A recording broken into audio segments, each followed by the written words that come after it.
Hello students, welcome to my YouTube channel easy accounting.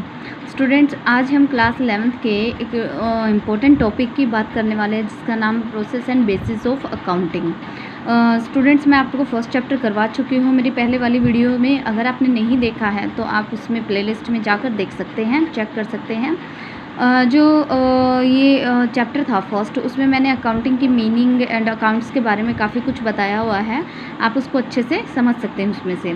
आज सिर्फ मैं बताने वाली हूँ कि इसकी प्रोसेस और बेसिस क्या है। तो यहाँ पर बात करते हैं पहले प्रोसेस की। प्रोसेस ऑफ अकाउंटिंग क्या है, ये इंपॉर्टेंट क्वेश्चन है स्टूडेंट्स, और काफ़ी पॉसिबिलिटीज़ होती हैं इन क्वेश्चंस के आने की, तो इसलिए मैं ये टॉपिक आज आपको करवा रही हूँ। प्रोसेस ऑफ अकाउंटिंग क्या है? फर्स्ट आता है आइडेंटिफिकेशन ऑफ ट्रांजैक्शन। 5 प्रोसेस हैं हमारे पास अकाउंटिंग की, 5 प्रोसेस जो है यूज़ होती हैं। उसमें सबसे पहले आती है आइडेंटिफिकेशन ऑफ ट्रांजैक्शंस, कि जो भी ट्रांजैक्शन बिजनेस में हो रही है उन सभी ट्रांजैक्शंस में से आइडेंटिफाई करना कौन से ट्रांजैक्शन को जो मनी टर्म में कन्वर्ट किए जा सकते हैं, जिसको मनी मेजरमेंट में लाया जा सके, ऐसे ट्रांजैक्शंस को आइडेंटिफाई करना इसकी फर्स्ट प्रोसेस आती है। सेकंड आती है इसमें प्रिपरेशन ऑफ वाउचर्स।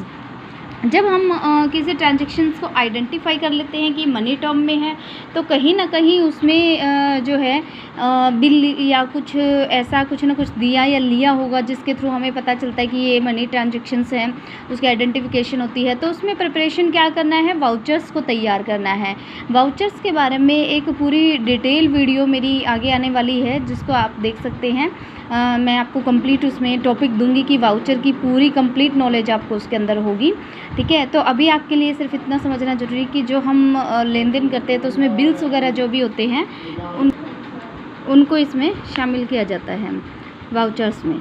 इसके बाद आता है थर्ड, जब वाउचर बन जाते हैं तो उसके बाद तैयारी करनी पड़ती है recording in books of original entry, कि आपकी जो ओरिजिनल एंट्री है उसकी बुक्स तैयार करना। ओरिजिनल एंट्री में आता है जर्नल एंट्री। जर्नल एंट्री का मतलब कि जब हम जो भी लेन देन कर रहे हैं उसको सबसे पहले वाउचर्स के थ्रू जब हम जहाँ जिस बुक में लिखेंगे, जर्नलाइज करेंगे, तो वहाँ पर कहाँ कहाँ लिखेंगे, कैसे लिखेंगे। जर्नल एंट्री का अपना एक अलग चैप्टर है जिसके जो मतलब एक बेस है अकाउंट्स का, तो एक बहुत ही इंपॉर्टेंट चीज़ है। इसके बारे में भी नेक्स्ट वीडियो मेरी आने वाली है, तो आप उसमें भी अच्छे से समझ सकते हैं क्या होती हैं। अभी आप सिर्फ ये समझिए कि ओरिजिनल एंट्री यानी कि जो ओरिजिनल लेन देन होते हैं उनकी एंट्री कहाँ करनी है, जर्नल एंट्री में करनी है, ठीक है। यानी रिकॉर्डिंग इन बुक्स में लिखना। जैसे ही उसको जर्नल में लिखा है उसके बाद उसकी पोस्टिंग होती है लेज़र पोस्टिंग। लेज़र पोस्टिंग का मतलब होता है कि जर्नल में हम क्या करते हैं, जितने भी लेन देन हुए हैं, चाहे वो राम श्याम मोहन सोहन के नाम से है या जो है किसी कंपनी के नाम से है या कैश है या उधार है, सारे ही लिखेंगे। बट जो लेज़र पोस्टिंग होती है उसमें क्या होता है, जो राम के नाम से है तो राम के अकाउंट में चला जाएगा, श्याम के नाम से तो श्याम के अकाउंट में चला जाएगा, मोहन के नाम से तो मोहन के अकाउंट में चला जाएगा। यानी कि उसकी पोस्टिंग करना कैसे, अलग अलग अकाउंट्स में पोस्ट कर देना उनको, अलग अलग उनके नेचर के अकॉर्डिंग अलग अलग अकाउंट्स में डाल, सेल को सेल्स अकाउंट में डाल देना, परचेज़ को परचेज़ अकाउंट में डाल देना। इस तरह से उनको अलग अलग लेज़र पोस्टिंग कहलाती है। फिर उसके बाद जो आती है वो आती है प्रिपरेशन ऑफ ट्रायल बैलेंस। जितने भी आपने अकाउंट्स बनाए हैं उन सब अकाउंट्स के लास्ट में जो बैलेंस निकलता है उस बैलेंस को एक जगह इकट्ठा कर लिया जाता है, उसे कहते हैं ट्रायल बैलेंस। यानी हमने अलग अलग बुक्स उठाई, उनके सबके बैलेंस निकाले और एक पेज पे ऐसे इकट्ठा किए, और फिर उसमें हमें देखा कि ये डेबिट साइड के बैलेंस है, ये क्रेडिट साइड के बैलेंस है, और दोनों का टोटल किया तो वो क्या कहलाएगा, हमारा ट्रायल बैलेंस कहलाता है। ट्रायल बैलेंस के बिहाफ पे हम बनाते हैं फाइनेंशियल स्टेटमेंट। फाइनेंशियल स्टेटमेंट का मतलब होता है फाइनल अकाउंट्स, जिसके अंदर आपका जो है P&L अकाउंट बनेगा एंड बैलेंस शीट बनती है आपकी। तो ये क्या है, आपके फाइनल जो अकाउंट्स होते हैं, ये भी जो है मोस्ट इम्पॉर्टेंट चीज़ें होती हैं जो आपको क्या बताती हैं कि आपके बिज़नेस में फिर प्रॉफिट हुआ या लॉस हुआ, आपका जो बिज़नेस है वो कैसे चल रहा है, आपका जो बिज़नेस है वो जो है एक प्रॉपर वे में चल रहा है या नहीं चल रहा है, नुकसान तो नहीं हो रहा है ज़्यादा, वो सारी चीज़ें आपको इसके अकॉर्डिंग पता चलेंगी। तो ये थी आपकी अकाउंटिंग प्रोसेस, 5 स्टेप्स है जिसके थ्रू आपको पता चलता है कि अकाउंट्स में क्या क्या चीज़ें हमें किस किस तरह से करनी है। ये प्रोसेस थी। प्रोसेस के बाद आता है बेसिस ऑफ अकाउंटिंग। वैसे तो अकाउंटिंग के काफ़ी बेसिस होते हैं, बट हमें यहाँ ज़रूरत है सिर्फ 2 बेसिस पढ़ने की। कौन कौन सी? एक तो होता है कैश बेसिस एंड एक है एक्रूअल बेसिस। क्या क्या फ़र्क है दोनों में? कैश बेसिस क्या है कैश बेसिस का मतलब है रिकॉर्ड ओनली कैश ट्रांजैक्शन, कि जितने भी कैश ट्रांजैक्शंस हुए हैं आप सिर्फ उन्हीं को यहाँ पर रिकॉर्ड करेंगे, इसे क्या कहेंगे, कैश बेसिस। और एक्रूअल बेसिस क्या है कि यहाँ पर सिर्फ और सिर्फ कैश ट्रांजैक्शन ही नहीं, यहाँ पर अगर आपने कोई उधार लेन देन किया है, कोई ऐसा लेन देन जिसके अभी पेमेंट ना हुई है, मतलब रिसीव नहीं हुआ है, तो वो भी आप यहाँ पर लिखेंगे, यानी कि क्रेडिट ट्रांजैक्शन यानी उधार ट्रांजैक्शंस और कैश में दोनों ही यहाँ पर लिखी जाएंगी।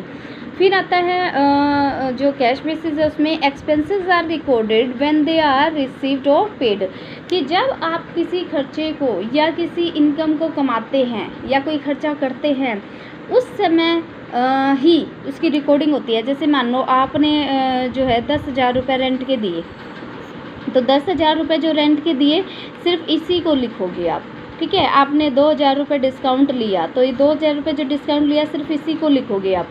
लेकिन यहाँ पर जो एक्रूअल बेसिस है ये क्या कहता है, all expenses and revenue are recorded whether they are received और पेड और नॉट।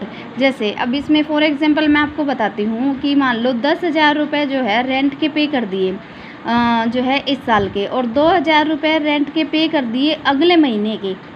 अगर अगले महीने यानी कि एडवांस, अगर एडवांस पे कर दिए तो ये जो एडवांस पेमेंट हुई है इसको आप यहाँ पर लिखोगे, और यहाँ अगर आप कैश बेसिस में कर रहे हो तो उसमें नहीं लिखोगे, इस तरह से ही उसमें अगर लिखोगे। लेकिन अगर इसी तरह से उल्टा हो जाए कि एडवांस पेमेंट की बजाय क्या कर दिया, 4,000 रुपये आपके आउटस्टैंडिंग रह गए, यानी कि आपने क्या किया, 10,000 रुपये तो अभी पे कर दिए और 4,000 अभी भी आपके आउटस्टैंडिंग रहते हैं। आउटस्टैंडिंग का मतलब होता है बकाया रहना, यानी अभी 4,000 रुपये और देने बाकी है। तो जो वो 4,000 और देने बाकी हैं वो आप अगर एक्रूअल बेसिस है तो आप लिखेंगे, बट अगर कैश बेसिस है तो आप वो देने बाकी हैं यानी कि वो पैसा जो रहता है उसको रिकॉर्ड नहीं करेंगे, सिर्फ और सिर्फ कैश ट्रांजैक्शंस को ही रिकॉर्ड करेंगे। फिर इसके बाद आती है मान्यता की, कि क्या है यहाँ पर, ये क्या कहता है, जो कैश बेसिस है not recognised under the companies act, कि कंपनीज एक्ट के अंडर ये कोई रिकॉग्नाइज्ड नहीं है, यानी इसको कोई मान्यता नहीं मिली हुई है। बट एक्रूअल बेसिस है वो क्या है, रिकॉग्नाइज्ड है, यानी अंडर कंपनीज एक्ट में आता है। नेक्स्ट है इसमें does not ascertain correct profit and loss. अब क्या अगर हम बात करें कि एक्चुअल जो प्रॉफिट लॉस है वो कहाँ से पता चलता है, तो भाई सीधी सी बात है, इसके अंदर अगर हम सारी चीज़ें लिख ही नहीं रहे तो कहाँ से एक्चुअल पता चलेगा। तो यानी कि हम इसमें क्या करते हैं, उधार वाली चीज़ें छोड़ देते हैं, तो सिर्फ कैश लिखते हैं, तो इसलिए इसमें प्रॉपर प्रॉफिट लॉस नहीं पता चलता। कहाँ पता चलता है, सिर्फ एक्रूअल बेसिस में पता चलता है।